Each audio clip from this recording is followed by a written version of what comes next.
Hello friends, मैं आशीष और आप देख रहे हैं एसबी नॉलेज चैनल। अपनी दिल्ली की लैंड पूलिंग पॉलिसी को जारी रखते हुए आज हम बात करेंगे केवन जोन की। अपनी पिछली वीडियो में मैंने आपको केवन जोन की कनेक्टिविटी के बारे में बताया। इस वीडियो में आपको मैं केवन जोन में जो सेक्टर्स हैं 1 से लेकर 13 तक उनकी लोकेशन के बारे में बताऊंगा। तो आइए स्टार्ट करते हैं हम अपनी ये वीडियो। तो फ्रेंड्स, जैसे हम बात करेंगे केवन जोन की, तो आप देख सकते हैं कि मैंने आपको पहले भी बताया है कि केवन जोन की जो हमारी ये बाउंड्री है वो यहाँ से आप देख सकते हैं, यहाँ से लेकर और ये पूरा UER2 और फिर ये ऐसे होते हुए ये सारा हमारा केवन जोन होगा। तो मैंने आपको जैसे बताया कि ये एक हमारी पहले एक ये रेलवे लाइन है जो दिल्ली टू रोहतक जाती है। ये अपना NH10 है, ये हमारा NH10 है। इसी के ऊपर से यहाँ से एक UER2 आ रहा है पूरा का पूरा, जो आपका IJI एयरपोर्ट तक जाता है। और जो अपनी ये नजफगढ़ ड्रेन है, इसी के ऊपर एक नया प्रपोज रोड, मतलब एक नया रोड बनेगा 45 मीटर्स का। आप देख सकते हैं ये एक 60 मीटर का रोड है, जो हम नजफगढ़ वाला रोड है वो 60 मीटर का रोड रहेगा। तो ये इसके मेजर रोड थे जो मैंने आपको बताया, और आप देख सकते हैं कि ये किस तरीके से सेक्टर में बढ़ रहे हैं। तो मैं आपको सेक्टर के डायलिनेशन के रूप में पहले बताता हूँ कि किस तरीके से बटे हुए हैं। तो फ्रेंड्स, आप देखेंगे अगर सेक्टर, तो ये हमारा सेक्टर 1 है जो अपना मुंडका गांव है उसमें पड़ेगा। ये इसके पास आप देखेंगे तो सेक्टर 1 में ये एक तरफ ये रेलवे लाइन आएगी, इसके एक तरफ ये रेलवे लाइन रहेगी, दूसरी तरफ इसके UER2 रहेगा, एक तरफ ये 45 मीटर्स का रोड रहेगा इसका, और आगे चल के इसको थोड़ा सा जो इस टाइम भी एक रोड है उसी के पास से ये सेक्टर 1 हो जाता है। ये बीच में आप देख सकते हैं कि ये रोड भी दिए गए हैं, ये रोड भी इन फ्यूचर बनेंगे। और इस पे जो अपना जो मेट्रोज हैं वो एक मुंडका की इंडस्ट्रियल एरिया की रहेगी, मुंडका गांव की रहेगी, फिर आके जाके एक राजधानी पार्क मेट्रो जो है वो भी रहेगी। तो ये तो अपना एक सेक्टर 1 था। फिर हम सेक्टर 2 की बात करें तो आप इधर देखेंगे जो अपना नांगलोई है, उसमें ही अपना ये सेक्टर 2 आएगा। यहाँ पे एक STPC वेस्ट ट्रीटमेंट प्लांट भी है। तो ये आप एक इसकी जो बाउंड्री होगी वो आपकी जो हमारी रेलवे लाइन है उससे रहेगी, दूसरी तरफ जो एक ड्रेन है उसी पे एक रोड जो बनेगा, तो एक एंड इसका वो हो जाएगा। फिर हम अगर आगे चलें तो आप ये देख सकते हैं जो ये सेक्टर 1 का था, ये आगे आगे चले तो एक जो ये एग्जिस्टिंग रोड है जो नजफगढ़ नांगलोई रोड बोला जाता है जिसको, वो एक इसका ऑलरेडी एक रोड है उस पे ये आगे चल के 36 मीटर का रोड बनेगा। तो एक एंड इसका ये रहेगा और एक ये वाला रोड बनेगा इस पे 45 मीटर्स का। तो ये इसका सेक्टर 2 हो जाएगा, सेक्टर 2। और फिर हम अगर बात करें उसके आगे सेक्टर 3 की, तो आप ये देख सकते हैं सेक्टर 3 जो है उसमें एक एंड पे पूरे के पूरे जो है जो अपनी ड्रेन है उसके रोड पे 45 मीटर्स पे रहेगा। दूसरा जो रोड प्रपोज बनेगा हमारा 45 मीटर्स का जो सेक्टर 2 को भी डिवाइड करेगा, एक वो एंड रहेगा इसका। और तीसरा जो अपना रोड होगा वो एक आगे चलेंगे जब यहाँ जो सेक्टर 6 को डिवाइड करेगा वो रहेगा। तो ये आप देख सकते हैं, आइए आपका सेक्टर 3 जो है सैफुरपुर जो गांव है उसकी ज़मीन में पड़ेगा। ये बीच में से इसकी एग्जिस्टिंग रोड है, ये 30 मीटर की रोड रहेगी, सॉरी 36 मीटर की रोड रहेगी। तो इस तरीके से अपना सेक्टर 3 होगा। फिर हम सेक्टर 4 की बात आए तो सेक्टर 4 जो है वो मुंडका की ज़मीन में ही रहेगा। एक एंड तो इसका सेक्टर 1 में लगेगा और बाकी आप यहाँ से देख सकते हैं 45 मीटर्स की रोड है।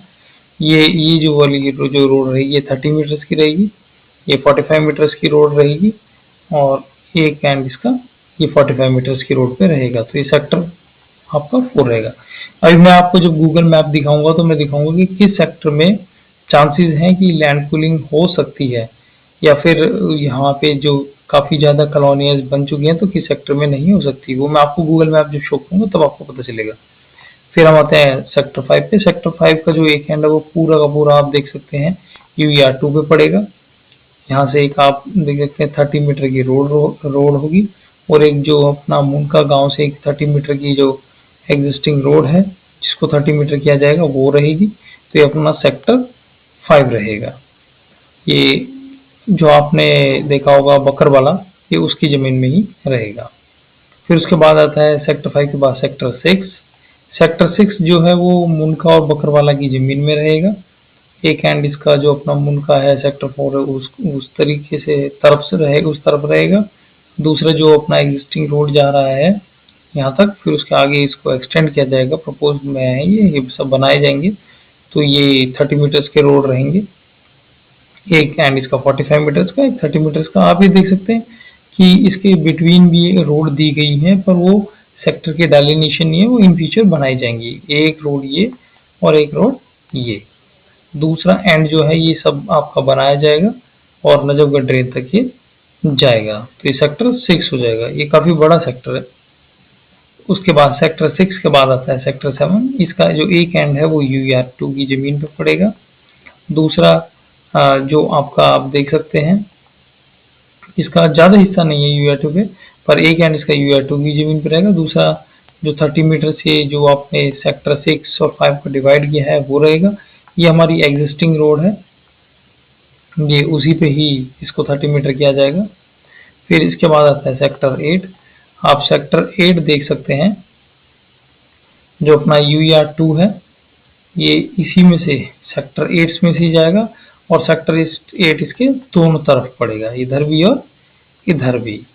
तो आप सेक्टर 8 को देखेंगे, ये कोई रोड नहीं है, ये इसके सेक्टर की डेलिनेशन दिखाई गई है जो डिफरेंशिएट करेगी आपका जोन एल को K1 से।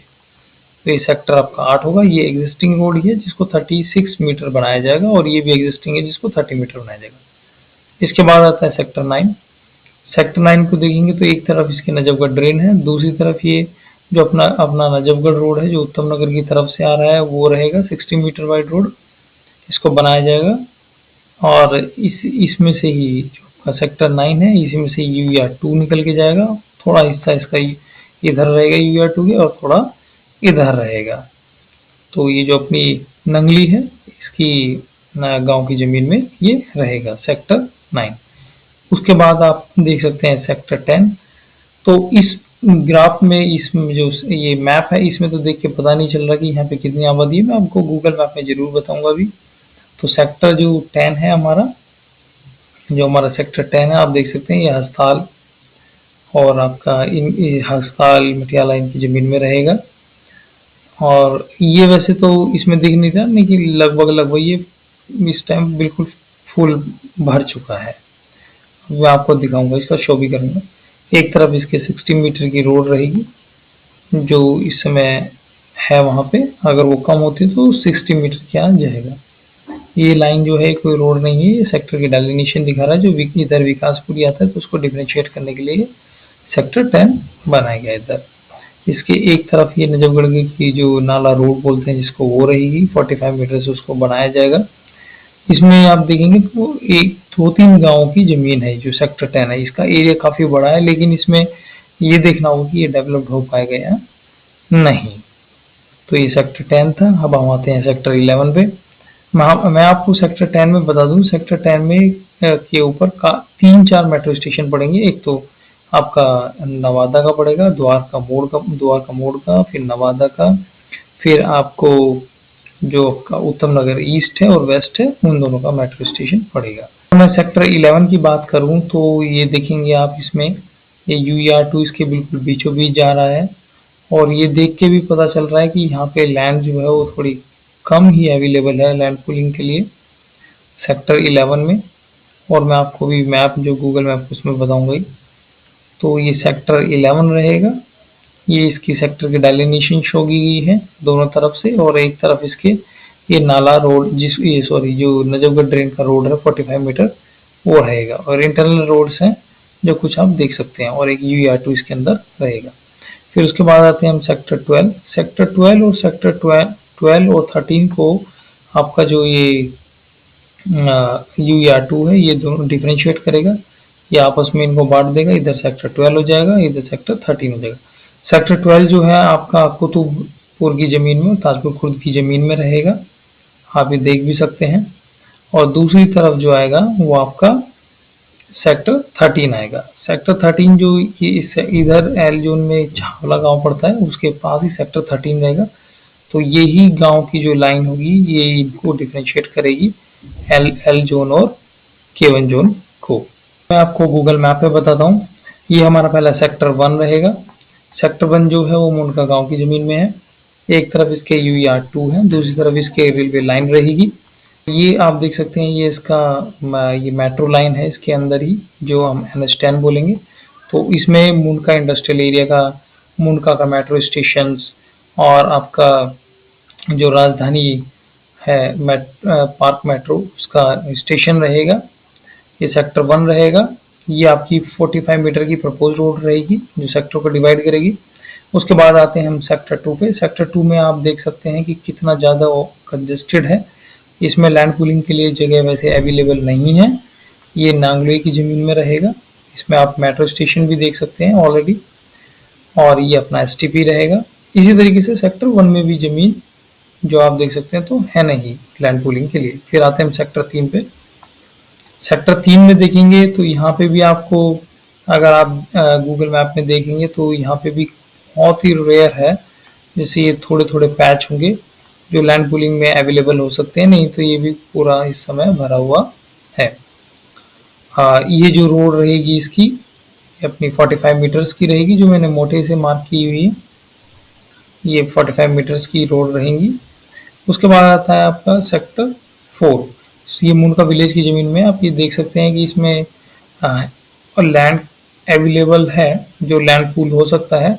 अब वो किसानों पे डेवलप करेगा कि वो कितना इसको सीरियस लें लैंड पूलिंग को, क्योंकि के1 जोन अभी तक ऐसा जोन है जिसमें एक भी सेक्टर जो है वो एलिजिबल नहीं हुआ है लैंड पूलिंग के लिए। उसके बाद आता है अपना सेक्टर 5 जो बकरवाला की ज़मीन में रहेगा, और ये इसका जो प्लस पॉइंट है वो यही है कि ये UER2 पे पड़ता है। तो आप देख सकते हैं कि ये UER2 पे पड़ेगा और इसमें लैंड भी अवेलेबल है। तो अगर किसान हमारे यहाँ देखें तो वो इसको आराम से लैंड पूल के लिए एलिजिबल बना सकते हैं। आता है हमारा सेक्टर 6। तो सेक्टर 6 जो है ये बड़ा सेक्टर है, जिसमें एक तरफ नाला रोड है और बाकी आपकी ये 45 मीटर्स, ये 30 मीटर्स की रोड है। तो इसमें ये जो ज़मीन है बकरवाला की, ये अवेलेबल है जो लैंड पूल आराम से हो सकती है। सेक्टर 7, अगर हम बात करें सेक्टर 7 की, तो इसमें एग्जिस्टिंग रोड ही है जिसको 30 मीटर किया जाएगा। इसको एक 30 मीटर बनाया जाएगा, इसको भी एक 30 मीटर बनाया जाएगा, और ये एग्जिस्टिंग रोड है जिसको 36 मीटर का किया जाएगा। ये जो बापरोला है उसी की ज़मीन में पड़ेगा। तो देख सकते हैं इसमें काफ़ी, और ये UER2 पे भी है, तो इसमें ज़मीन अवेलेबल है। तो सेक्टर 7 आप जो देखेंगे तो ये एलिजिबल हो सकता है लैंड पूलिंग के लिए। इसके नीचे सेक्टर 8 है, वो मैं आपको नेक्स्ट स्लाइड में दिखाता हूँ। ये हमने सेक्टर 3 के बारे में बता दिया था। 2 और 3 पे जो ये अपना आप नजफगढ़ का जो रोड आ रहा है, सॉरी नजफगढ़ की जो ड्रेन आ रही है उसी को ही 45 मीटर्स बनाया जाएगा। अब हम आते हैं सेक्टर 8। सेक्टर 8 जो है आप ये देख सकते हैं, ये इस पे ये UER2 पे काफ़ी सेक्टर का हिस्सा है, इसलिए सेक्टर 8 जो है वो एलिजिबल हो सकता है अपनी लैंड पूलिंग के लिए। उसके बाद सेक्टर 9 देखेंगे आप, तो सेक्टर 9 जो है वो फुली इस समय ऑक्यूपाइड है, तो इसमें स्पेस अवेलेबल नहीं है लैंड पूलिंग के लिए। उसके बाद आते हैं हम सेक्टर 10 पे। तो सेक्टर 10 भी जो मैंने बताया 3-4 गाँवों की ज़मीन में, हस्ताल वाली ज़मीन में है, और 1-2 गाँव और हैं इसमें। तो आप देखेंगे तो आपकी कंप्लीटली फुली ऑक्यूपाइड है। वैसे ही देखेंगे तो इस पे ये प्रपोज 45 मीटर्स के रोड बनाए जाएंगे दोनों तरफ, और ये 60 मीटर के रोड। सकते हैं कि सेक्टर 9 था जिसमें स्पेस काफ़ी कम अवेलेबल थी। सेक्टर 10 में भी काफ़ी स्पेस कम अवेलेबल है, या आप कह लीजिए कि सेक्टर 10 में तो अवेलेबल ही नहीं है। उसके बाद जो हमारा आता है वो सेक्टर 11 आता है, जो उसके नीचे रहेगा। तो इसमें आप मीन गूगल मैप से आपको ये पता चलेगा कि ये लैंड पूलिंग में इनके लिए स्पेस अवेलेबल है भी या नहीं। तो थोड़ी बहुत यहाँ पे सेक्टर 11 में अवेलेबल है लैंड। देखते हैं सेक्टर 11 ही, इसमें यहाँ पे और यहाँ पे कुछ लैंड अवेलेबल है। ये UER2 पे ही पड़ेगी। तो अगर किसान चाहेंगे तो ये थोड़ा लैंड तो हो सकती है लैंड पूलिंग के लिए एलिजिबल। पर ये थोड़ा डिफिकल्ट पड़ेगा 70% का क्राइटेरिया मीट करने में। उसके बाद हम आते हैं सेक्टर 12 पे। तो सेक्टर 12 जो है वो ताजपुर खुर्द और कुतुब बिहार की ज़मीन में रहेगा, जिसमें UER-2 जो है वो जा रहा है। अगर इसमें सेक्टर की डिवीजन हो गई तो ये एलिजिबल हो सकता है, नहीं तो आप देख सकते हैं ये काफ़ी फुल सेक्टर है ऑलरेडी। सेक्टर 13 जो है वो एक ऐसा सेक्टर है जहाँ पे इतनी ज़्यादा एनक्रोचमेंट नहीं है, तो ये सेक्टर एलिजिबल हो सकता है लैंड पूलिंग के लिए। ये UER-2 जो है वो सेक्टर 12 और 13 को डिवाइड कर रहा है। फ्रेंड्स, ये थी हमारी K1 जोन रिलेटेड वीडियो। अगर आपको ये वीडियो अच्छी लगे तो इसको लाइक कीजिएगा, शेयर कीजिएगा और चैनल पर अगर नए आए हैं तो चैनल को सब्सक्राइब कीजिएगा। अपनी नेक्स्ट वीडियो में मैं आपको जो हमारी ग्रीन बेल्ट है उससे जो रिलेटेड पॉलिसीज है उसके बारे में बताऊंगा। तो आप जरूर देखिएगा नेक्स्ट वीडियो। तब तक के लिए जय हिंद, जय भारत, नमस्कार।